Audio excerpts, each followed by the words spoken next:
তিনটা প্রশ্ন করতে চাইছিলাম আপনাকে। তা প্রথম প্রশ্নটা করছি। দ্বিতীয় প্রশ্নটা হচ্ছে যে আমরা যে এক্সিস্ট আরেকটু কি করি। জোরে বলা যায় ভাই? আপনার কথা অনেক আস্তে শোনা সরি যাচ্ছে। Sorry sorry. আচ্ছা আমরা এখন কি শোনা যাচ্ছে? হ্যাঁ, এখন বেটার হয়েছে।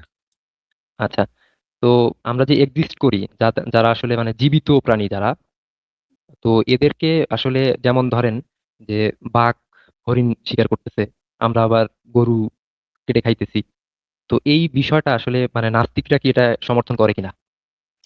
এটা সমর্থন অসমর্থনের কি ব্যাপার ভাই? এটা তো সমর্থন অসমর্থনের বিষয় না ভাই। এটা হচ্ছে প্রকৃতিতে কোনো একটা ঘটনা ঘটতেছে, সেটা আমরা অবজার্ভ করি।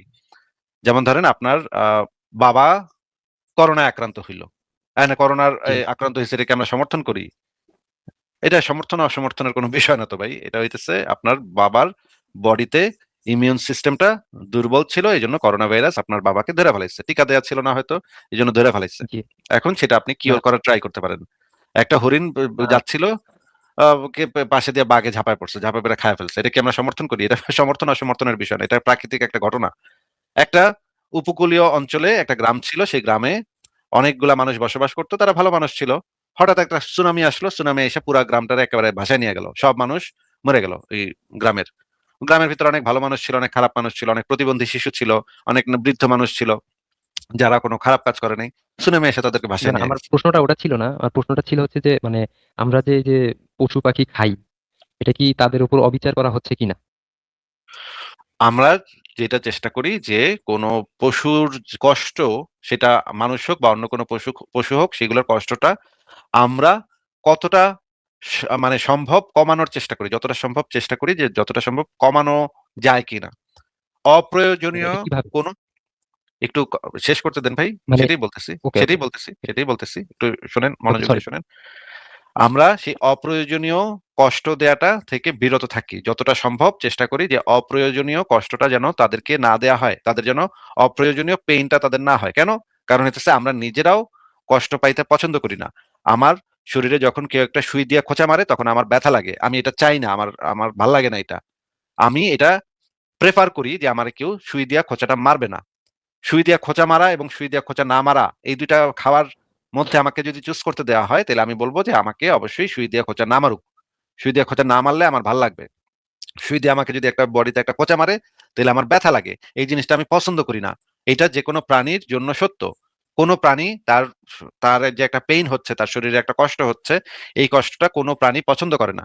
এটা হচ্ছে আমাদের ফাউন্ডেশন যে আমরা কেউই কষ্ট পছন্দ করি না। এটার সাথে তো আপনি একমত নাকি ভাই?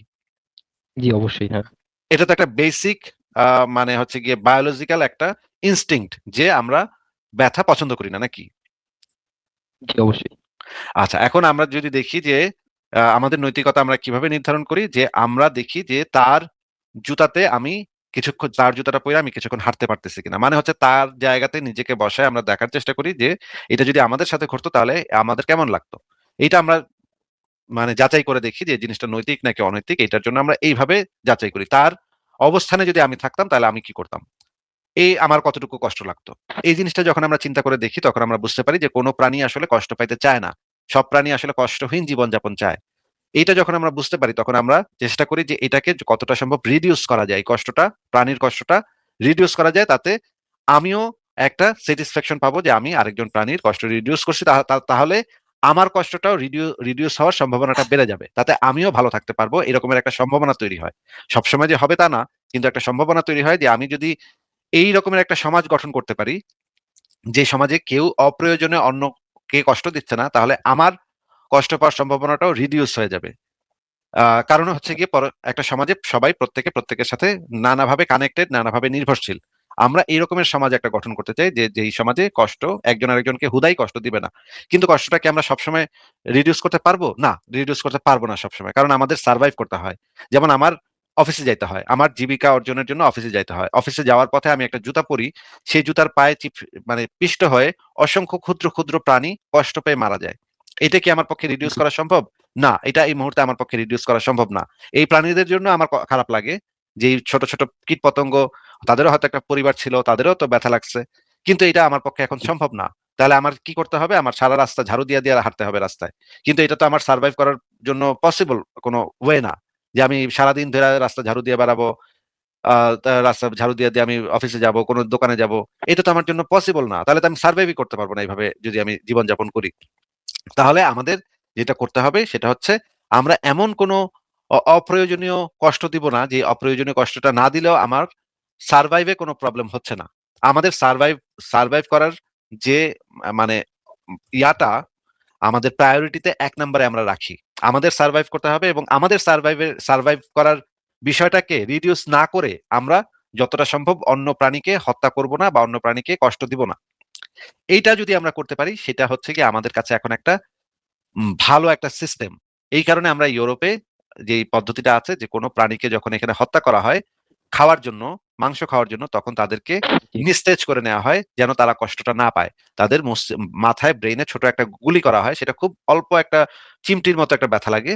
এই ব্যথাটা দেওয়ার পরে তারপরে যখন তাদেরকে জবাই করা হয় তখন আর তাদের ব্যথা লাগে না। এইভাবে তাদের কষ্টটা রিডিউস করে আমরা তাদেরকে আমাদের সার্ভাইভ করার জন্য আমাদের মাংস খেতে হয়। আমিষের চাহিদা আমাদের আছে। জি, আমরা একটা সর্বভোগ প্রাণী যেটা বিবর্তনের ধারাবাহিকতাতে আমরা নিয়ে আসছি। এই কারণে আমরা এখন মাংস ছাড়া আসলে আমাদের পক্ষে টিকে থাকা কঠিন। সম্ভব কিন্তু জি, টিকে থাকা কঠিন। এই কারণে আমাদের মাংস জি, খেতে হয়। এই কারণে আমরা চেষ্টা করি যেন অপ্রয়োজনে তাদেরকে কষ্টটা যেন না দেয়া হয়। আমার বাসায় যদি ছোট একটা পাখি ঢুকে যায়, তখন আমি চাই না যে আমার তো কোনো প্রয়োজন নাই তাকে হত্যা করার। তাকে আমি মানে আমার সারভাইভ এর জন্য সে কোনো বিপদ না। আমি চেষ্টা করব তাকে ঠিক করে সে যেন আবার তার বাসায় ফিরে যেতে পারে সেই ব্যবস্থাটা করে দেয়া। আমার সাথে যদি একটা কুকুর থাকে, বেড়াল থাকে, তারা তো আমার সারভাইভ এর জন্য কোনো থ্রেট না। তাহলে তাদেরকে আমি চেষ্টা করব তাদের কষ্ট যেন আমি যতটা সম্ভব রিডিউস করতে পারি। আমি যেই দেশে থাকি সেই দেশে গরু জবাই করা হয়, খাসি মানে ভেড়া জবাই করা হয়। এইগুলাকে যেন ব্যথা না দিয়ে জবাইটা করা হয় সেই চেষ্টা আমি করি। যেন ইউরোপের যে স্ট্যান্ডার্ড নিয়ম আছে, আইন আছে, সেই আইনটা ফলো করে যেন তাদেরকে হত্যা করা হয়। এই হত্যাটা করলে তাদের ব্যথাটা কম হয়। আমি বাংলাদেশে যে এরকম কোরবানির সময় যে ৭ জন মিলা ধইরা, চাইপা ধইরা আল্লাহু আকবার বইলা ঘর কইরা অর্ধেক গলা কাইটা তারপরে ফালায় রাখা। তারপর যে গরুটা কিছুক্ষণ থরথর করে কাঁপতেছে আর কষ্ট পাইতেছে। তার স্পাইনাল কর্ড কাটা সামনে হয় নাই। কুরবানির ঈদ আসতেছে। হ্যাঁ, তার স্পাইনাল কর্ডটা কাটা হয় নাই। স্পাইনাল কর্ড দিয়ে সে পুরা ব্যথাটা অনুভব করে। মানুষের স্পাইনাল কর্ড হচ্ছে গিয়ে তার পুরা ব্যথা বেদনা মস্তিষ্কে পাঠায়। মানুষের ব্যথা বেদনা সমস্ত কিছু স্পাইনাল কর্ড দিয়ে মস্তিষ্কে পৌঁছায়। এবং গরু কোরবানির সময় দেখা যায় স্পাইনাল কর্ডটা আপনারা অক্ষত রেখে গলার সামনের অংশটা কেটে ফেলেন। যেটার কারণে পুরা ব্যথাটা প্রত্যেকটা সেকেন্ড সে অনুভব করে। এটা তো ভাই একটা যন্ত্রণাদায়ক মৃত্যু। গরুটা তো প্রচন্ড রকমের কষ্ট পায় এই জবাইটা করার সময়। আপনারা গলার এইটুকু অংশ কাইটা তারপর আবার ফালায় রাখেন কিছুক্ষণ। রক্তগুলা বাইর হইতে দেন আপনারা।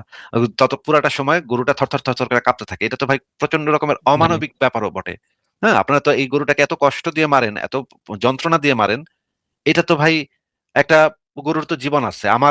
যদি এরকম হইতো যে পৃথিবীতে এলিয়েনরা আসছে, এলিয়েনরা এসে মানুষ খাওয়া শুরু করছে এবং একই পদ্ধতিতে আপনার বাচ্চাকে ধরে যদি এভাবে তারা করত, তাইলে আপনার কাছে কেমন লাগতো বিষয়টা?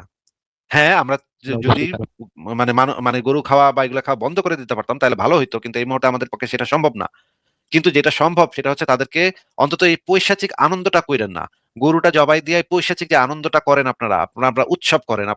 এটা হচ্ছে আপনাদের একটা ধর্মীয় উৎসবে পরিণত হইছে। আল্লাহকে খুশি করার জন্য নাকি আপনার কোরবানি দিতে হবে। আরে আল্লাহ একটা গরুর জবাই করলে আল্লাহ কেন খুশি হবে? আল্লাহ কি তাইলে তো আল্লাহ চাইলে এমনি তো লাখ লাখ গরু সে নিজেই মানে জবাই করে দিতে পারে। আল্লাহকে খুশি করার জন্য গরু জবাই দিতে হবে। এটা কেমন কথা ভাই? এই বিষয়ে আমার একটা লেখা আছে। আমি আপনাকে লেখাটার দেখা এবং এটা মানে একই সাথে জঙ্গিবাদের শিক্ষাও দেয়। এই যে আপনাদের যে কোরবানি ত্যাগের মহিমা আ সেটা একটা জঙ্গিবাদের জন্য আমি একটু দেখাই লেখাটা। আ জি, দেখেন। একটা নিষ্পাপ একটা প্রাণীকে হত্যা এবং সেটা হচ্ছে গিয়ে আপনাদের একটা ধর্মীয় উৎসব এবং এটা থেকে যে আপনারা যে শিক্ষাটা লাভ করেন। দেখেন এই লেখাটার নাম হচ্ছে কোরবানির নৈতিক সংকট এবং ইসলামী সন্ত্রাসবাদের সাথে সম্পর্ক। এটা হচ্ছে যে এই যে জি, গল্পটা যদি আমরা দেখি যে গল্পটা কি? এই যে দেখেন এই ভিডিওটা একটু দেখি আমরা দেখেন। আমি আমার বিবিকে বলেছি যদি ইসলামের জন্য এই দুই ছেলেকে কোরবানি করা দরকার হয় ইনশাল্লাহ এক মুহূর্ত দ্বিধা করবো না। কারণ দুনিয়াতে ক্ষণস্থায়ী সময় এই সন্তানদেরকে পাবো, চিরস্থায়ী জান্নাতে গিয়ে ইনশাল্লাহ এদের সাথে সারা জীবন থাকতে চাই। এই জন্য আমার এই দুই বাচ্চাকে আমি দিনের জন্য কোরবানি করতে রাজি আছি ইনশাল্লাহ। বাহ! কত সুন্দর। দিনের জন্য এই ২ সন্তানকে নিষ্পাপ সন্তানকে কোরবানি করতে সে রাজি আছে। ওয়াও! চমৎকার ব্যাপার এবং আরো একটা জিনিস আপনাকে দেখাই। এই রকমের ঘটনা ঘটছিল। আ এই যে দেখেন এটা হচ্ছে মানে পত্রিকাতে আসছিল এই জিনিসটা। কোরবানির নামে শিশুপুত্র জবাই। ময়মনসিংহের গ্রামে ঈদুল আজহার দিন মর্মান্তিক ঘটনা। এই যে একজন ব্যক্তি সে স্বপ্ন দেখছে, স্বপ্ন দেখা ওই সকালে উঠা বাচ্চা কোরবানি করে ফেলাইছে, হ্যাঁ? এবং এটার বিভিন্ন দেওয়া হয়েছে এখানে যে ইনি তো মূর্খ মুসলিম।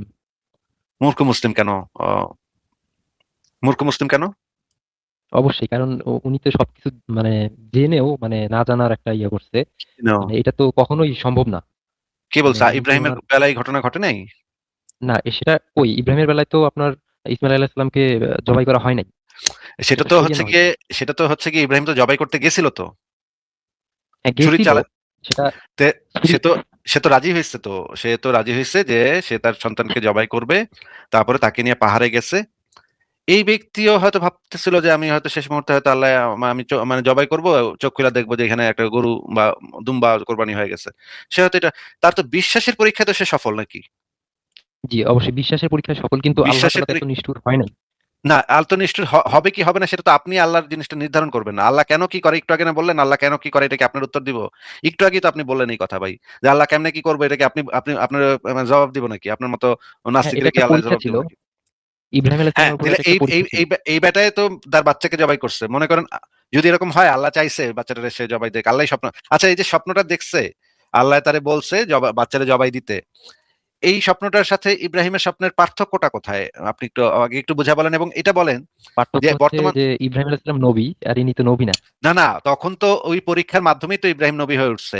এবং এটা যে নবী ছাড়া আর কারোর এই পরীক্ষা নেয়া হবে না, এটা আপনি কোথায় পাইছেন? কারণ কোরআনে বলা আছে যেকোনো মুমিনকে যেকোনো সময় যেকোনো পরীক্ষায় অবতীর্ণ হইতে পারে এবং তাকে সেই বিশ্বাসের পরীক্ষায় উত্তীর্ণ হইতে হবে। যেকোনো মানুষকে আল্লাহ পাক যেকোনো সময় যেকোনো পরীক্ষার সম্মুখীন করতে পারে। এখানে তো কোথাও কোরআন হাদিস বা ইসলামী আকীদায় কোনো ধরনের এই ধরনের কোনো কথা বলা নাই যে কিছু পরীক্ষা শুধুমাত্র নবীদের জন্য আর কিছু পরীক্ষা শুধু সাধারণ মানুষের জন্য। এরকম কোনো ক্যাটেগরির এইটা আপনার পরীক্ষা একটা যৌক্তিক কোশ্চেন আছে। এটা সম্পর্কে আমার জ্ঞান নাই। আচ্ছা এটা ঠিক আপনার আছে, কোশ্চেনটা ভালো দেখেন লাগলো। এরকমের অসংখ্য ঘটনা আছে যেখানে দেখা গেছে যে আ যে মানুষ তার সন্তানকে কোরবানি করছে। এরকম অসংখ্য ঘটনা পৃথিবীতে ঘটছে। এটাকে সিজোফ্রেনিয়ার ভাষায় এটাকে একটা স্পেশাল নামও দেওয়া হয়। এটা একটা সাইকোলজিক্যাল প্রবলেম যে যারা অতি ধার্মিক তাদের ভিতরে এই সাইকোলজিক্যাল প্রবলেমটা দেখা দেয় এবং তাদের অনেকগুলা ঘটনা আমি লিস্ট করেছি এই লেখাটার ভিতরে। এই যে দেখেন যুক্তরাষ্ট্রের ঘটনা। আ ডিনা লেনি নামক একজন নারী তার ২ শিশুকে পাথর দিয়ে হত্যা করেন এবং আরেক সন্তানকে গুরুতর আহত করেন। পরে তদন্তে জানা যায় তিনি বিশ্বাস করতেন ঈশ্বর তাকে পরীক্ষা করছেন। তিনি আব্রাহামের মতো আনুগত্য প্রদর্শনের উদ্দেশ্যে সন্তানদের হত্যা করেছেন। তার মানসিক মূল্যায়নে দেখা যায় তিনি অন্ধবিশ্বাসের বশবর্তী হয়ে ভাবছিলেন ঈশ্বর তাকে একটি স্বর্গীয় গ্রাম পুরস্কার হিসেবে দেবেন যদি তিনি ছেলেদের হত্যা করেন নিজের অন্ধবিশ্বাস প্রমাণ করতে পারেন। মানে তার অন্ধবিশ্বাসটা প্রমাণ করতে পারলে স্বর্গে তুই যে বাচ্চা টাচ্চা সহ দেখেন সে ভাবছে যে পৃথিবী তো ভাই খুবই কষ্টের জায়গা। এই বাচ্চাটি মেরে লেলে স্বর্গে কত সুন্দর একটা গ্রাম দিতেছে আল্লাহ পাক, ওইখানে কত সুন্দর মানে ঘোরাফেরা করবে তার বাচ্চারা। এটা তো আর ভালো, পৃথিবীর এই ক্ষণস্থায়ী জীবন এই জেলখানার জীবনের দরকার কি? আল্লাহ কইছে মেরে লেই। তারপর দেখেন আন্দ্রিয়া ইয়েটস নামক ২০০১ সালে হ্যালুসিনেশনের প্রভাবে নিজের ৫ সন্তানকে পানিতে ডুবিয়ে হত্যা করেন। পরে আদালতে বলা হয় তিনি বিশ্বাস করতেন তার সন্তানেরা শয়তানের দখলে। মানসিকভাবে তো অসুস্থ এরা। হ্যাঁ, ইব্রাহিমও।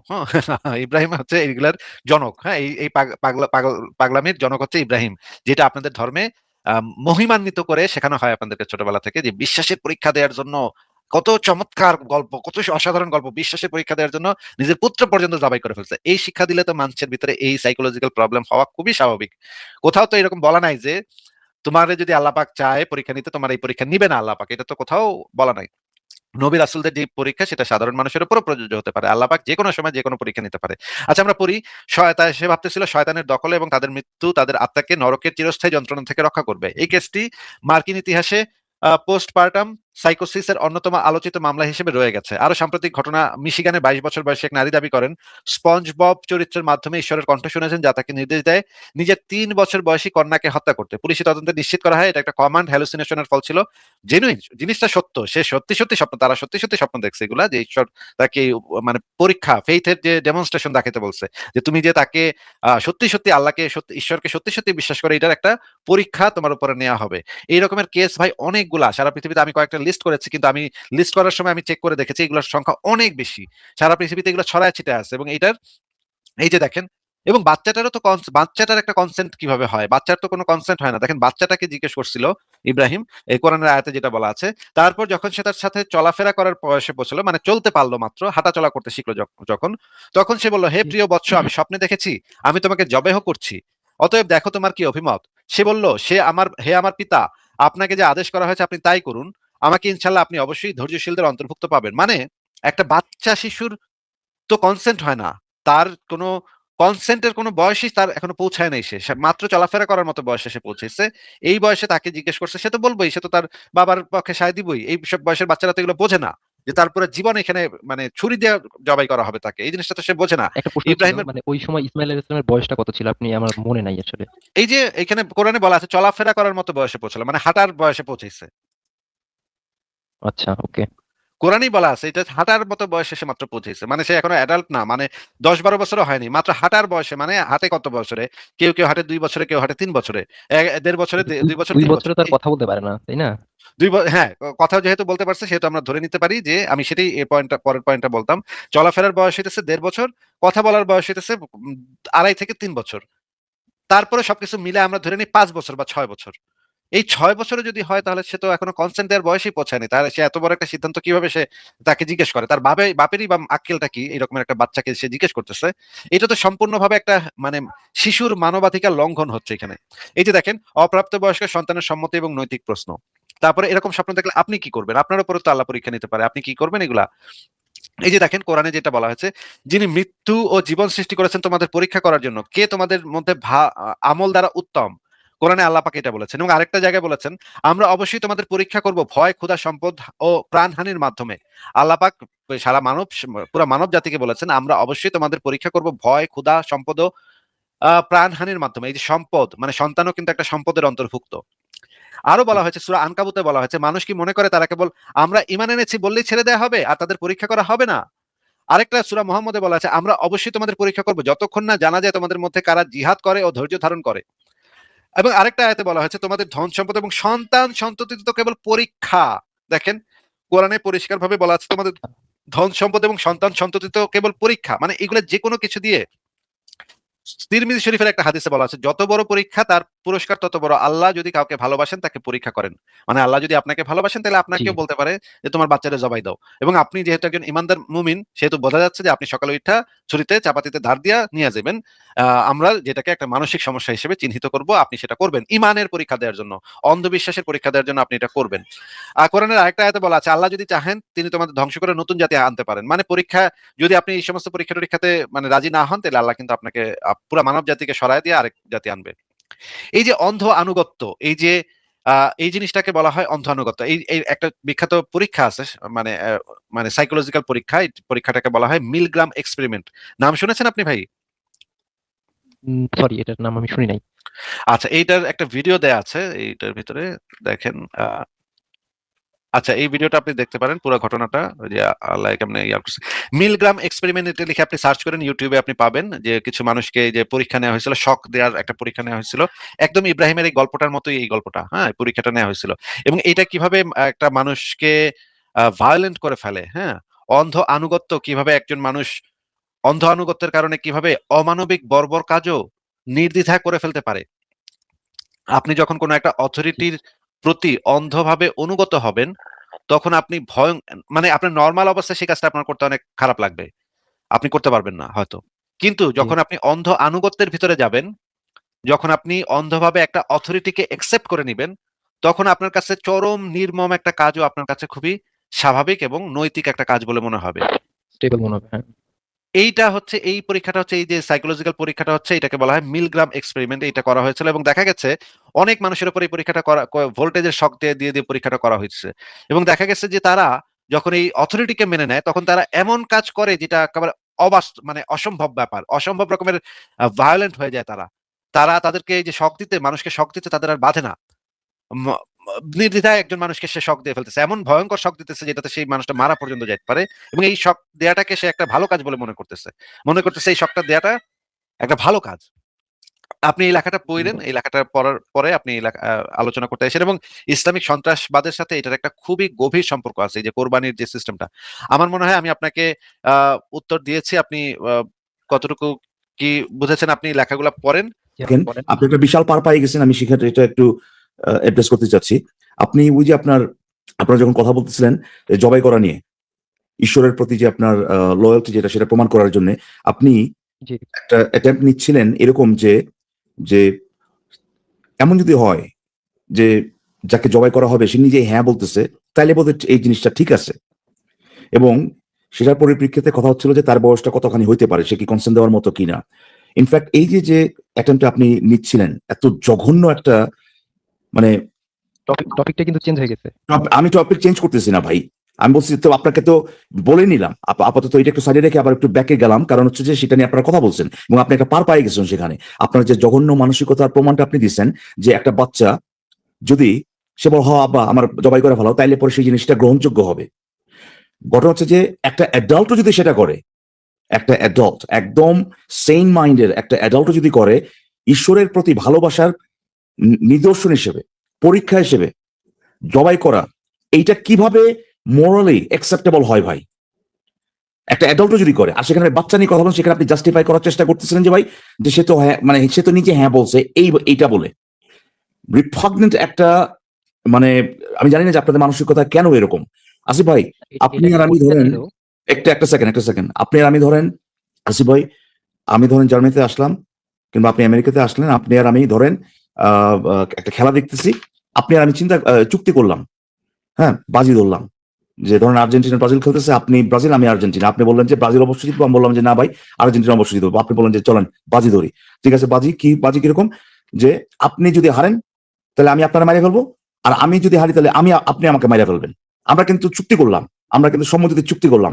আপনি একটু বলেন তো ভাই, জার্মানি বা আমেরিকার আইনে ধরেন এর কাজটা হইলো, একজন আর্জেন্টিনা হারলো বা ব্রাজিল হারলো, আপনি আমার মারিয়ে ফেললেন কিংবা আমি আপনার মারিয়ে ফেললাম, পরে আপনার চার্জ করা হলো বা আমাকে চার্জ করা, আমি বলে দেখা যায় এই যে ভাই আমাকে তো চুক্তি ছিল ভাই, আমাকে তো চুক্তি ছিল যে আমরা কি বালের চুক্তি, তোর চুক্তি পুষি, তোর চুক্তি তোর পাশার ভিতরে বেড়ে রাখ, আগে ক যে তুই এর মালিক। হ্যাঁ এখন এইটা কি একটা সিভিলাইজ দেশে কোর্টে কি এটা গ্রহণযোগ্য হবে? এই চুক্তির কোনো দাম আছে ভাই?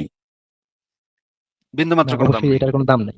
রাইট, তো সেখানে আপনি ওই বাচ্চাটা আপনার ইয়ে করছে কিনা, আপনার কনসেন্ট দিয়েছে কিনা, এইটার মাধ্যমে আপনি এই জঘন্য একটা যেটার মাধ্যমে একটা পুরার মানে রিচুয়াল চলে আসছে, এই জঘন্য একটাকে জাস্টিফাই করার চেষ্টা করতেছিলেন।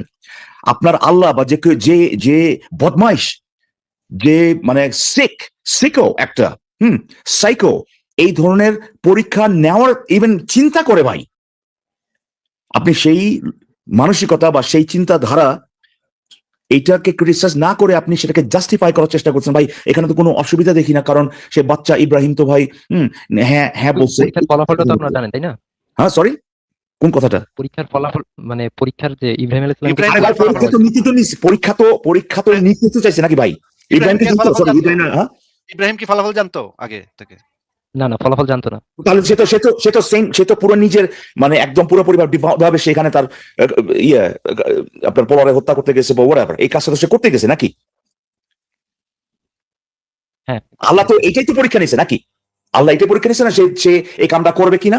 পরীক্ষা এটা ছিল না? হ্যাঁ এটাই ছিল। হ্যাঁ, তাহলে পরে আল্লাহ যদি ধরেন সেই কাজটা করলো না, সে তাহলে কি আল্লাহকে সন্তুষ্ট হইতো? না তাহলে তো আল্লাহ তো আমি জিজ্ঞেস করি নাই তাহলে কি হতো, তাহলে সন্তুষ্ট হইতো কিনা জিজ্ঞেস করছি, তাহলে সন্তুষ্ট হইতো, তাহলে কি সে পরীক্ষা পাস করতো? না, করতো না। তো তাহলে পরে আপনি তো সেটাই বলতেছেন যে যেটা হলো সেটাই তো আপনি বলতেছেন, আমি যেটা বলছি সেটাই তো আপনি করতেছেন, জাস্টিফাই করতেছেন যে আল্লাহ সন্তুষ্ট শুধুমাত্র তখনই যখন কিনা ওই যে নবী, আপনার যে নবী, সে পুরা নিজের উইলিংনেস যেটা সে দেখাইছে যে আমি আমার পোলারে খুন করতে রাজি আছি, মানে রসুল রাজি না, একেবারে চালাই দিছে। হ্যাঁ, এইটা যখন সে দেখতে পাইছে তখন আপনার আল্লাহ খুশি হয়েছে। তো এই ধরনের বদমাইশ মানে একদম সিকো যেটাকে বলছে, যে মানে মাথা তার নষ্ট আল্লাহর এই পরীক্ষাকে আপনি জাস্টিফাই করতেছেন এইটা বলে ভাই দুজনই তো ভাই মানে দুজনে তো নিজের ইচ্ছা করছে এইটা বলে। কি একটা অবস্থা ভাই আপনাদের, মানে কিভাবে আপনারা কিভাবে আমি নৈতিকতা ঠিক করুন ভাই, আপনারা চলেন কিভাবে ভাই এই ধরনের মানসিকতা নিয়ে? এই জিনিসটা আপনাকে ইউনিল্যাটারালি আপনার কন্ডেম করা উচিত, যে এটা কি কইলো ভাই এই জিনিসটা।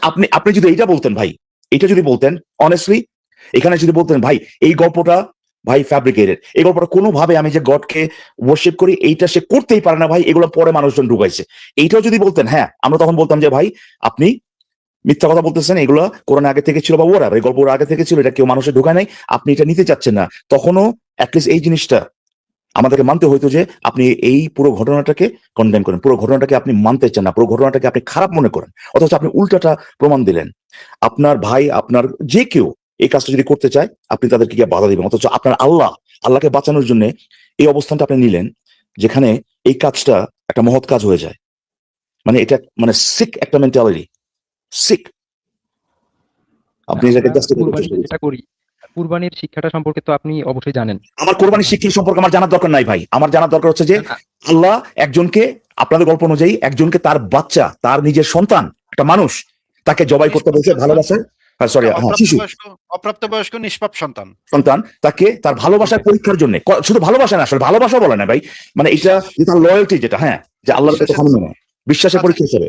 আচ্ছা ইকবাল ভাই, এই যে মানে মনে করেন গাজা, মানে যারা এখন জিহাদি, তারা যে নিজেদের বাচ্চার পেটে বোমা রাইখা তারপর যে পাঠায় দিচ্ছে যে যা কাফেরদের দেশে না, গিয়ে এরা ফিটা অসুস্থ হ্যাঁ, আসিফ ভাই, এরা আল্লাহ অসুস্থ, আকবার। একটু ভাই এরা কথা অসুস্থ। শেষ করতে দেন হাদি, একটু কথাটা শেষ করতে দেন। ওকে, ওকে, ওকে, ওকে, সরি, সরি, যে সরি।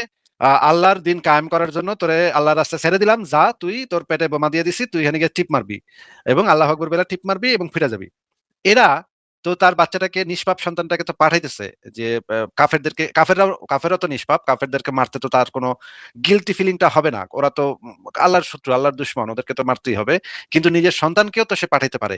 তাইলে এই আল্লাহর রাস্তায় তার নিষ্পাপ সন্তানকে কোরবানি দেয়া, এইটা কিভাবে সিক মেন্টালিটি হয়? আর আপনার ইব্রাহিমের গল্পটা কিভাবে একটা মানে অনুকরণীয়, অনুসরণীয় জীবন আদর্শ হয়, সেটা একটু বোঝান তো ভাই।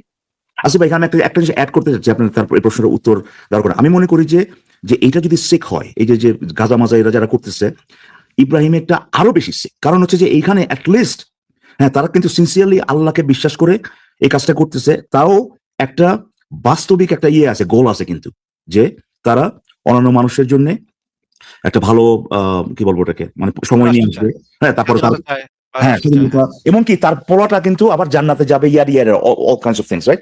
অথচ ইব্রাহিম কিন্তু করছে তার নিজের জন্য, রাইট? ভাই আমাকে একটু নিজে যেন জান্নাতে যেতে পারে। হ্যাঁ, নিজে যেন জানা যেতে পারে। তো এখানে মানে এইটা যদি মানে সিক হয়, ওইটা তো আরো ভাই আরো সিক এবং সেলফিশ। এখানে তো তাও মাটা আপনি একটা, হ্যাঁ, টুইস্টেড ভাবে হলেও একটা কেস মেক করতে পারেন যে সেই মাটা স্যাক্রিফাইস করতেছে, যদিও এটা খুবই খারাপ একটা জিনিস। সে স্যাক্রিফাইস করতে বলতে পারেন যে তাদের এই যে জনগণ যারা তাদের জন্য, তারপর ওটা জান্নাতে যাবে সেই কারণে। ইব্রাহিম তো এরও তো আসো না, ইব্রাহিম তো নিজে হলো গিয়া ভাই নিজের জান্নাতের জন্য, রাইট? আমি সরি, আমার গল্পটা আমি যদি উল্টাপাল্টা বলে থাকি, হ্যাঁ, এই কোনো নবীকে সমস্যা দিছে নেই। হ্যাঁ, নাকি এটা আরো আমার খারাপ, গল্প? ইব্রাহিমের আরো খারাপ। হ্যাঁ, হাদি আপনি বলেন, আপনি একটু আপনি কি বলতে চাচ্ছেন বলেন। ওই যে আপনি যে জঙ্গিদের কথা বললেন না, এরা তো আসলে মানে কুরবানির শিক্ষাটা বোঝে নাই, ঠিক সেটা তো আছে? আপনি আপনি মনে করতেছেন যে তারা কোরবানির শিক্ষা বোঝে না, কিন্তু তারা তো এটা মনে করতেছে না যে আমি কোরবানির শিক্ষা না না, তারা বুঝি অসুস্থ, নাই। আমি আমি আমি বলবো তারা অসুস্থ। ভাই, হাদি ভাই, তাদের দৃষ্টিতে জি, আপনি হচ্ছেন অসুস্থ, কারণ আপনার আল্লাহর প্রতি সম্পূর্ণ বিশ্বাস নাই। সম্পূর্ণ বিশ্বাস থাকলে আপনি নিজের ছেলেরে আল্লাহর জন্য জবাই করতে মানে ইচ্ছুক হইতেন। তাদের কাছে আপনি হচ্ছেন অসুস্থ। আমরা তো ব্যক্তিগত মতামত, আপনার ব্যক্তিগত মতামত কি তার বিষয় সেটা জানতে চাচ্ছি না। আপনাকে এখানে যুক্তি দিতে বলতেছি। আপনার ব্যক্তিগত কি মনে হয় যে ও তো সন্ত্রাসী, ও তো বুঝে না, এটা আপনি কিভাবে জানেন যে সে বুঝে না, বা সে কোরআন পড়ে নাই, বা সে হাদিস পড়ে নাই? এটা আপনি কিভাবে জানেন যে আপনি না মানে আপনি একটা জাজমেন্ট দিয়ে দিলেন যে তারা ইসলামকে ভুল ব্যাখ্যা করছে। এই জাজমেন্ট তো না, আপনার কাছ না, থেকে আমরা চাই নাই ভাই। এটার পক্ষে আমি আপনার একটু কাছে বলতেছি যেটা আপনাকে। চেয়েছি, আপনার কাছে হ্যাঁ, যেটা হ্যাঁ, ওইটাই চেয়েছি আসছে। হ্যাঁ, যে ইব্রাহিমের ঘটনাটাকে আপনি একটু বলেন যে ইব্রাহিমও কি হ্যাঁ, ইসলাম বুঝে নাই? আপনার ইসলাম, না, আপনার এত না, সুন্দর ইসলাম মোহাম্মদ কি ইব্রাহিমও মোহাম্মদ বুঝে নাই সাল্লাল্লাহু নাকি? আলাইহি সাল্লামকে, মোহাম্মদ সাল্লাল্লাহু আলাইহি সাল্লাম আমাদের কি বলছে যে ইব্রাহিম ওনারা তো কি আর আপনার এই আমাদের সুন্দর ইসলাম, এটা কি ইব্রাহিম বুঝছিল নাকি ইব্রাহিম বোঝে নাই? অবশ্যই বুঝছে। ইব্রাহিম বুঝেই তো নিজের পোলারে জবাই করতে গেছিল নাকি? হ্যাঁ, এটা একটা পরীক্ষা। কিন্তু আপনি যে ওই যে জঙ্গিদের আবার কথা বলতেছেন বলতেছেন, পরীক্ষা, ভাই ভাই আপনি ফুট করে মানে খুব আস্তে করে খুব তাড়াতাড়ি ভাই এটা পরীক্ষা বলে তো আপনি তো পার পেয়ে যাবেন না ভাই। আপনি এই জিনিসটাকে গ্রহণ করতেছেন, যতক্ষণ না পর্যন্ত আপনি কনডেম করবেন জিনিসটাকে, ততক্ষণ পর্যন্ত তো ভাই এখানে থাকতে হবে যে কিভাবে এইটা আপনি অ্যাকসেপ্ট করতে পারেন, কিভাবে জাস্টিফাই করতে পারেন, এটা দেখাইতে হবে না ভাই আপনাকে পরীক্ষায়। ভাই এটা একটা পরীক্ষা, এটা বললেই হলো? আপনার ছেলেটাকে কেউ যদি মেরে, হ্যাঁ, আপনার ছেলে বা আপনার ফ্যামিলি মেম্বার কাউকে যদি মেরে কেউ যদি এসে বলবে এটা একটা পরীক্ষা, আপনি সেটা গ্রহণ করবেন? না, এবং না, না, এটা কিসের অবশ্যই না। পরীক্ষা একটু বলেন তো, যে আল্লাহ পাক কি কিসের পরীক্ষা? মানে ফলাফলটা কি পরীক্ষার? ইব্রাহিম পাস ধৈর্যের করছে, পরীক্ষা। আচ্ছা ঠিক আছে, ইব্রাহিম পাস করছে, মানে পোলা জবাইয়ের পরীক্ষা, এটা আবার কেমন পরীক্ষা? এটা কি রাইট। শিক্ষা এটা দিবে মানুষ? মানে মানব জাতির জন্য আল্লাহ পাক একটা মানে মানে মানে উদাহরণ তৈরি করতেছে। হে মানব জাতি, তোমরা দেখো, আমি আমার নবী ইব্রাহিম রে বলছিলাম, ইব্রাহিম তার নিজের পোলারে অন্ধবিশ্বাসের জন্য জবাই দিতে রাজি হয়েছে। তাহলে তোমাদের কি করা উচিত মানব জাতি? তোমাদেরও একই রকমের অন্ধবিশ্বাসী বলদ হইতে হবে, যেন তোমরা তোমাদের আনুগত্যের পরীক্ষা দিতে আমি যখনই বলবো তোমার বাচ্চারা গিয়ে জবাই করে আসো, তোমরা তখনই সেটা করে আসবা। এই পরীক্ষা দ্বারা তো মানব জাতি এইটা শিখলো ভাই। হ্যাঁ আসিফ ভাই, এই যে এখানে যে আপনি যখন অবজেকশনটা দিচ্ছেন তাদের গল্প অনুযায়ী এটা যে একটা পরীক্ষা ছিল, এটা তো আপনি অস্বীকার করতেছেন না, করতেছেন? আসিফ না, ভাই, আপনি অস্বীকার তো যেটা করছি না। একটা বললেন সেকেন্ড এটা আদু ভাই, কিন্তু একটা আমাদের সেকেন্ড, আদু ভাই, নৈতিকতার একটা সেকেন্ড, শিক্ষা না। আদু ভাই, একটা সেকেন্ড। আপনি তো অস্বীকার করতেছেন না, আপনি বলতেছেন এটা কি ধরনের পরীক্ষা হতে পারে, এটা কোন ধরনের মস্তিষ্ক বিকৃত একটা সত্তা এই পরীক্ষা নিতে পারে, এটা যে পরীক্ষা নিচ্ছিল এটা তো আপনি অস্বীকার করতেছেন না। তো এইটার উত্তর কি, আপনার প্রশ্নের উত্তর কি এটা হতে পারে ভাই এটা একটা পরীক্ষা, এটা কি উত্তর হতে পারে? পরীক্ষা এটা ধরে নিয়ে তো আপনি প্রশ্ন করতেছেন নাকি আসিফ ভাই? আমি তো ইয়া করতেছি, এটা নিয়ে তো আমার কোনো ডিসপিউট নাই যে হ্যাঁ পরীক্ষা ঠিক আছে, যা তোর পরীক্ষা। না, বলেন এটা তো আসলে এটা কিভাবে একটা জঘন্য মানসিকতা শব্দটা ব্যবহার করতে হচ্ছে আর কি এখানে, যে চিন্তাধারার সত্তা না হইলে পরে কিভাবে এরকম একটা পরীক্ষার মানে কথা মানে চিন্তায় আসতে পারে ভাই, একটু আমাদের একটু বোঝান ভাই। মানে আল্লাহ পাকের কুরকুর করতেছে, দেখেন সে মানে কি পরীক্ষা নেওয়া যায়, ইব্রাহিমের কি পরীক্ষা নেওয়া যায়। হালার পথে কিন্তু জানে যে ইব্রাহিম পাস করবো, এটা কিন্তু সে নিজেই জানে। তারপরে মানে হ্যাঁ, কি কুরকুর অবশ্যই জানে। করতেছে, সে ইব্রাহিমরে দিয়া পরীক্ষা নেওয়াইছে এবং নেওয়াইয়া নিজের পোলারে মারতে পাঠাইছে। এটা দিয়া মানব এবং জাতির সেটা না উদ্ধার হলে তো হচ্ছে। আমরা জানতে পারতাম না, আমরা তো জানতে পারতাম না কি এমন মহান জিনিস জানতে পারছেন আপনি এখান থেকে? যে এখানে আমাদের আল্লাহর প্রতি যে তাওয়াক্কুলের যে বিষয়টা, সেটা ওয়াও! মানে মানে আল্লাহর প্রতি একদম তাওয়াক্কুল কইরা আপনি যেকোনো কিছু আপনি স্বপ্ন দেখেন, আপনি যেকোনো তার উপরে বিশ্বাস রেখে আপনি যেকোনো কাম করতে পারেন নাকি? তো তাহলে তো একই তো কথা হইলো ভাই, একটা লোক যদি আল্লাহর উপরে কি তাকে কি বলেন ভাই, তার লয়ালটি এটা দেখানোর জন্য যদি তার নিজের ছেলেকে মেরে ফেলে, আপনার কাছে তো সেটা ভালো জিনিস মনে হচ্ছে। হ্যাঁ, তাহলে এই যে আমি যে উদাহরণগুলো দেখাইলাম, তারা তো আল্লাহর উপর তাওয়াক্কুল করছে যে মানে একটা লোক বাচ্চারে জবাই দিছে। মানে ময়মনসিংহে একটা লোক, এক হুজুর আল্লাহর উদ্দেশ্যে সেও তো তাওয়াক্কুল করছিল। কিন্তু তার বেলায় আল্লাহ পাক সেই বাচ্চাটারে চেঞ্জ করে দুম্বা দেয় নাই। কিন্তু তার তাওয়াক্কুল তো ঠিকই ছিল। সে তো বিশ্বাসের পরীক্ষাতে যে সে উত্তীর্ণ নাকি? আমরা কুরবানিতে যেটা করি সেটা কিন্তু আমরা আচ্ছা ভাই, বাস্তবে সরি, জানি। আমার একটা কুরবানিতে কি পয়েন্ট ছিল। করেন আমি সেটা জিজ্ঞেস আমি করি। কি আচ্ছা, মেসিয়া ভাই বলেন আপনি। হ্যাঁ, বলেন। হ্যাঁ, থ্যাংক ইউ আসিফ আমাকে যুক্ত করার জন্য। আমার এখানে একটা পয়েন্ট ছিল। তো এখানে জি। মুমিনদের দাবি করে যে আল্লাহর রাজি খুশির জন্য এই কোরবানিটা জি, করা জি, হয়, হ্যাঁ, তাই না? জি, আল্লাহকে অবশ্যই। রাজি এবং খুশি করানোর জন্য। তার জি। মানে কোরবানিটা না করলে আল্লাহ অখুশি হয় নাকি হাদি ভাই?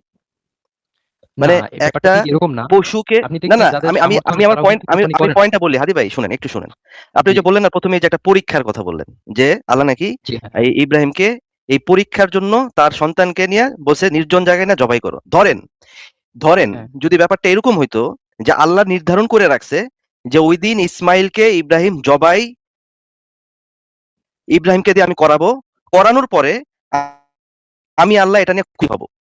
তাহলে তো আপনি যেহেতু মুসলিম, যেহেতু আপনি আল্লাহ বিশ্বাস করেন, আপনার কাছে অবশ্যই। তো এই জিনিসটাও নৈতিকই হইতো নাকি হাদি ভাই? আসলে এই যে আপনার একটু আপনি বললেন যে নেটওয়ার্ক অবশ্যই, প্রবলেম ছিল তো তার আমি মানে কি? পুরোপুরি হ্যাঁ, বুঝতে পারিনি। হাদি ভাই তো তখন হচ্ছে গিয়ে নিজের বাচ্চা জবাই দিত। প্রত্যেক ঈদে একটা করে বাচ্চা জবাই দিত যে হ্যাঁ, দিছি। তাহ- যা। তাহ- তাহলে তো হাদি ভাই আপনার নৈতিকতা তো আর এখানে আপনি তো ইসলামকে আপনার যুক্তি মানবিকতা এটা দিয়ে তো আপনি জাজ করতেছেন না, আপনি জাজ করতেছেন একটা একটা হুকুম। তার মানে জি, হ্যাঁ। একটা হত্যা, একটা শিশু হত্যা, একজন পিতার হাত দিয়ে একজন শিশুকে জবাই করা আপনার কাছে একটা নৈতিক কাজ হয়ে যেত নাকি হাদি ভাই? উম না, এটা তো মানে সম্ভব ছিল না। যদি সেদিন ইসমাইল মারা যাইতো, সম্ভব জবাই ছিল না হইতো। মানে আল্লাহ কি করবো না করবো আপনার কাছে কোনটা সম্ভব, মানে যৌক্তিক কোনটা অযৌক্তিক এটা বুঝা আল্লাহ তার সিদ্ধান্ত নিব।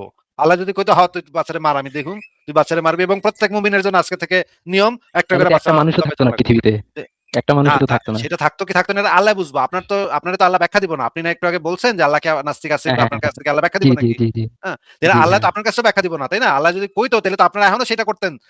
আল্লাহ কিন্তু মানে সেটা হয় নাই তো। আল্লাহ বাঁচাইছে যে আল্লাহ যদি মানে এই বুদ্ধি করে এই কামটা করছিল, নাহলে তো ভাই আপনারা এখন মানে কি একটা পরিস্থিতি সারা দুনিয়া ব্যাপী সৃষ্টি করতেন, তাই না? যে আসিফ ভাই, প্রত্যেক সেটা কিন্তু হয় ইমানদার নাই। মুমিন একটা করে বাচ্চা জবাই দিতেন কোরবানির সময়।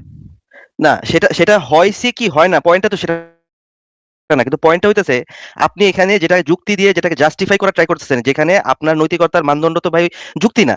আল্লাহ যেহেতু কইছে, যেমন এই যে আপনি বলতেছেন একটা পশু জবাই করতেছি, পশু জবাই করে আল্লাহর রাজি খুশি করাইতেছি। এখানে কি আপনি যুক্তি দিয়ে কোনো জাস্টিফিকেশন দিতেছেন? আপনি দিতেছেন এটা একটা আল্লাহর হুকুম। এখন আপনি বলেন জি, যুক্তি দিয়ে আপনি কিভাবে এটাকে জাস্টিফাই করতে পারেন যে যেখানে আল্লাহ পরীক্ষা নিছিল ইব্রাহিমকে দিয়ে তার সন্তানকে জবাই করার মাধ্যমে, যে পরীক্ষাটা নিছিল সেটাকে আল্লাহ পাল্টা পশুর উপরে নিয়ে গেছে। এই পশুকে জবাই জি। করাটাকে আপনি যৌক্তিকভাবে একজন সৃষ্টিকর্তা খুশি হয়, এটা আপনি কিভাবে জাস্টিফাই করবেন? আমি আপনার একটা পয়েন্টটা পশুকে বুঝতে পারছি জবাই যে করলে একটা আল্লাহ পশু জবাই খুশি করলে আল্লাহ হয়, কিভাবে এটা খুশি আপনি হয়। যুক্তি দিয়ে কিভাবে আপনি জাস্টিফাই করবেন? আচ্ছা, এখন হ্যাঁ, এটার প্রশ্নে আমি আল্লাহ রাজি বলতেছি খুশি যে হয়। ধরেন ধরেন হাদি ভাই আমি আমি আপনাকে শেষ করি। ধরেন আচ্ছা, আপনি একজন মুমিন, আপনার কোরবানি করার সামর্থ্য আছে, বাট আপনি করলেন জি, না। হ্যাঁ, যেহেতু আচ্ছা, জবাই করলে আল্লাহ খুশি হয়, তার মানে আপনি জবাই না করলে আল্লাহ খুশি হবে। আমি একটু সহজ করে জবাই বোঝাচ্ছি। না করলে অখুশি, হ্যাঁ, নিশ্চয় ভাই, অবশ্যই, হ্যাঁ, অখুশি আমি হবে ওনাকে আল্লাহ। একটু সহজ করে বোঝাচ্ছি। হাদি ভাই আপনি একটু শোনেন। মনে করেন আল্লাহ জি, হুকুম দিচ্ছে আপনাকে গরু জবাই দিতে, তাই না? মনে করেন, হ্যাঁ? গরু জবাই দিতে ওকে। আল্লাহ হুকুম দিচ্ছে। এই গরু জবাইটা যৌক্তিক কি অযৌক্তিক এই চিন্তা করে তো আপনি আর জবাই করেন না। আল্লাহ যেহেতু হুকুম সেহেতু করেন, নাকি? হ্যাঁ, যেহেতু আল্লাহ কইছে এটার পিছনে নিশ্চয়ই কোনো একটা কারণ আছে, আল্লাহ ভালো জানে। এইজন্য আপনি গরুটারে জবাই করেন, নাকি? আসলে ব্যাপারটা ঠিক ঐরকম না। আপনি যেভাবে বলতেছেন এরকম না। এটা হচ্ছে যে আমরা আল্লাহর প্রতি কতটা মানে কি বলবো এটাকে? আল্লাহকে কতটা ভাই ভালোবাসি আমি বা যেটা কতটা বলতেছি ভয় আপনি পাই। এখন ঘুরায় ফিরায় একই কথাই কইবেন, কিন্তু আপনি বলবেন যে না ভাই আপনার কথাটা এটা না। না বইলে আমি যেটা বলছি সেটাই কইবেন। দেখেন আপনি বলেন। আ আপনি তো বলতেছেন যে আপনি একটা কথাই বলতেছেন যে একটা পশুকে কুরবানি করলে আল্লাহ তাআলা খুশি হয়। এটা কেমন মানে যুক্তিযুক্ত হইতে পারে? সেটা এটাই তো, তো তাই এই না? মুহূর্তে আমি বলি নাই। আপনাকে বলছি যে আল্লাহ পাক যে আপনারা যে গরু জবাই দিতেছেন আল্লাহকে খুশি করার জন্য, এইটার পিছনে কি যুক্তি আছে? যুক্তি আছে নাকি নাই? আদৌ কোনো যুক্তি আছে নাকি নাই? সেটার না, তোয়াক্কা কোন কইরা যুক্তি তো নেই। আপনারা এই কোরবানিটা করেন না, তাই না? আল্লাহ না, কইছে, না। হুকুম দিছে, সেই কারণে কোরবানিটা করেন, নাকি? ব্যাস করতে হবে, হ্যাঁ। আল্লাহ হুকুম দিছে, তাই আপনারা কোরবানি করবেন। এটার পিছনে যুক্তি থাকলেও করবেন, না থাকলেও করবেন, নাকি? হ্যাঁ, এটার পিছনে তো কথা আছে। এটা তো শুনতে হবে। আপনাকে যেটা জিজ্ঞেস করছি সেটার উত্তর দেন। এটার পেছনে যুক্তি থাকলেও আপনারা হ্যাঁ, করবেন আপনার কোরবানি, সোজা না সাপটা উত্তর থাকলেও হচ্ছে তো যে হ্যাঁ, করবেন। হ্যাঁ, যুক্তি থাকলে তো হ্যাঁ, থাকলো, আর এখানে না আপনার থাকলে উত্তর কইবেন। হচ্ছে হ্যাঁ। না থাকলে কইবেন যে এইটার উত্তর আল্লাহই ভালো জানে, আমরা জানি না। আমাদের যেহেতু কইছে না, না। জবাই দিতে আমরা জবাই করি।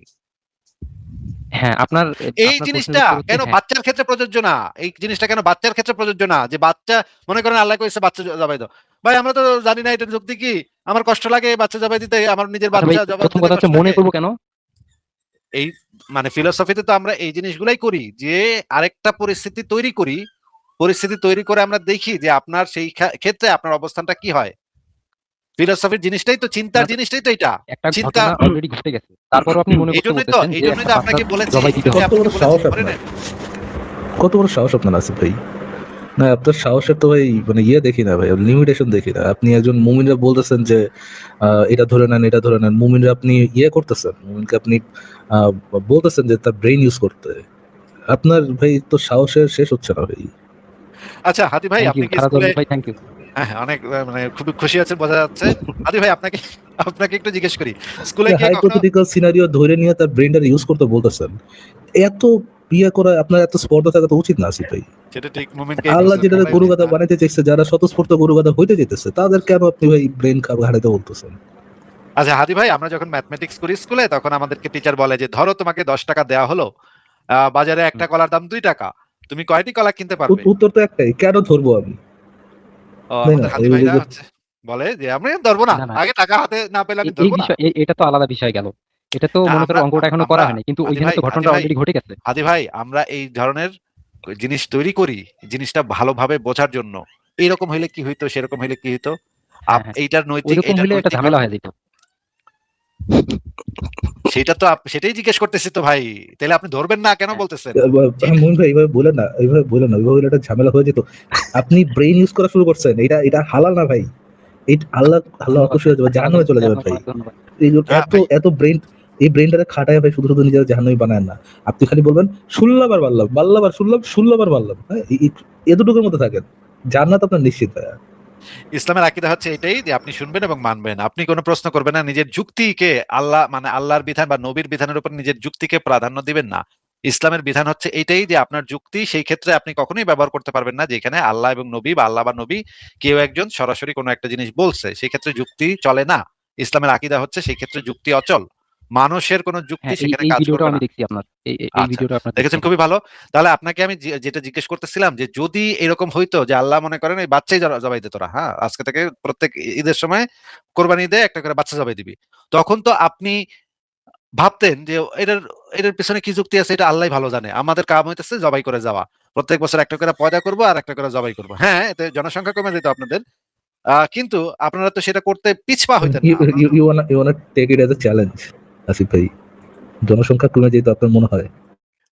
তখন অবশ্য তারা অন্য প্রসিডিউর অ্যাপ্লাই করতো, অনেকগুলা করে বিয়া করতো, অনেকগুলা করে বাচ্চা প্রত্যেক বছর ইয়া করতো, মানে ইসের মতো একদম নিম্ন শ্রেণীর এই প্রাণী আছে। তখন তখন এইখানেই আসতো মজে যা, যে দেখো আমাদেরকে আমাদের নিজেদের বাচ্চা স্যাক্রিফাইস করতে বলার পিছনে আল্লাহর যে প্রদত্ত হিকমাটা ছিল, হিকমা, এই হিকমা, হিকমাটা yes. হচ্ছে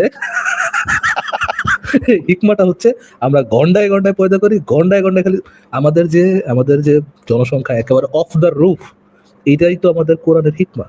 বাচ্চা জবাই করে তার এইভাবে জাস্টিফাই করা হয়তো। এবং আমার লাইভে এসে নিশ্চয়ই হাদি ভাই তখন এটার পেছনে একটা যুক্তি খাড়া করাইতো যে আচ্ছা আসিফ সাহেব আপনারা নাস্তিকরা এটা নিয়ে অনেক সমালোচনা করেন আমি শুনেছি, আমরা না হয় প্রতি বছর একটা করে বাচ্চা জবাই করি, তাই বলে কি আপনারা এইভাবে আমাদের ধর্মকে নিয়ে কটূক্তি করবেন? কেন কটূক্তি করেন আমাদের ধর্মটাকে নিয়ে? আমরা না হয় একটু বাচ্চা টাচ্চা মারি, কেন কটূক্তি করেন? এবং আমরা বাচ্চা মারি, তাতে কি আমাদের কি কোনো সমস্যা হচ্ছে? আমার তো সমস্যা না, আমার বাচ্চা তো আমি রাজি হয়েছে। পয়দা করছি, আমি খাওয়ায় মানুষ করছি, আমি বড় করছি, সব এর পিছনে টাকা পয়সা, সব যত খরচপাতি, যত এফোর্ট, সব গেল আমার। আপনারা তো জলে কেন? হ্যাঁ, আপনাদের মানবতা তাহলে এখানেই পড়ে আছে। আচ্ছা আসিফ ভাই, ওই কোশ্চেনের একটু অ্যান্সারটা তো আলোচনায় এখনো আসি। নিলাম না, হাদির কাছ থেকে তো এখনো নিলাম না যে আসলে পশু জবাই করার মাধ্যমে আল্লাহর খুশি, আল্লাহর রাজি খুশির ব্যাপারটা আসলে এটা যৌক্তিকতাটা কিভাবে দেখেন হাদি ভাই? ঠিক, হ্যাঁ হাদি ভাই এটা বলেন এটা আপনি যদি। এটা এটা আসলে হচ্ছে একটা শিক্ষা যে আমি একটা প্রাণী কিনলাম, তাকে লালন পালন করলাম, তার প্রতি একটা মায়া হইলো, কিন্তু তাকে আল্লাহর জন্য জবাই করে দিলাম। তারপরে এটা এখানে কারণ আল্লাহর আল্লাহ কিন্তু খুশি। খুশিটা, কারণটা কি? আল্লাহ খুশিটা হয় কেন? ধরেন হাদি ভাই, কারণ ধরেন আপনাকে আমি যদি এখন 10,000 টাকা এখন আপনার পাঠাই, আপনি খুশি হইলেন, এটা একটা ইউটিলিটি আছে। এটা ইউটিলিটিটা কি হতে পারে? আপনি এই টাকাটা দিয়ে একটা কাজ করবেন, যে কাজটা আপনার ধরেন যে কিছু একটা গিফট কিনলেন, বাসার জন্য কিছু একটা কিনলেন, আপনার জন্য একটা উপকার হইলো, কিছু একটা অ্যাড হইলো আপনার লাইফস্টাইলে। হ্যাঁ, এটা আপনার জি, উপকার হলো, আপনি এর জন্য জি, খুশি হইলেন। আপনি একটা পশু নিয়ে জি। বাজার থেকে কিনলেন, কিনা জবাই করলেন। এখানে আল্লাহর কি রাজি খুশিটা কেন? আল্লাহ মানে কি বেজার হয়ে যায় কেন? আপনি একটা বাজার থেকে পশু আইনা আল্লাহর তো জবাই না করলে, ওই পশুটার তো রক্ত দরকার নেই আল্লাহর। রক্ত মাটিটাতে না পড়লে আল্লাহ কেন বেজার হয়ে যায়? ওই পশুটার তো আল্লাহর দরকার নেই। আল্লাহর দরকার হচ্ছে আমার হচ্ছে আল্লাহর প্রতি মানে ভয় এবং আল্লাহর আল্লাহর দরকারও প্রতি নাই ভালোবাসা, হুদাহুদি, এটা দরকার। আল্লাহর দরকারও নাই এটা হুদাহুদি। মানে দরকার হলে একটা না, কথা ছিল, আল্লাহর হুদাহুদি হবে দরকারও কেন? নাই, আপনি কইতেছেন আল্লাহর এটা দরকারও নাই, তাহলে হুদাহুদি।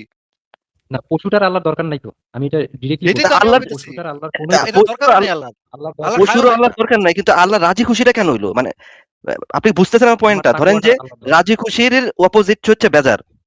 এখন আল্লাহর যদি এই কোনো কিছু দরকার না পড়ে, তাহলে আল্লাহ বেজারি বা হয় কেন? মানে what it actually make any difference? কিভাবে এটা একটা ডিফারেন্স মেক করতেছে এখানে? আমি তো দেখতেছি না কোনো ইউটিলিটি আছে যে আপনি এটা ওই যে জবাই একটা করলেন।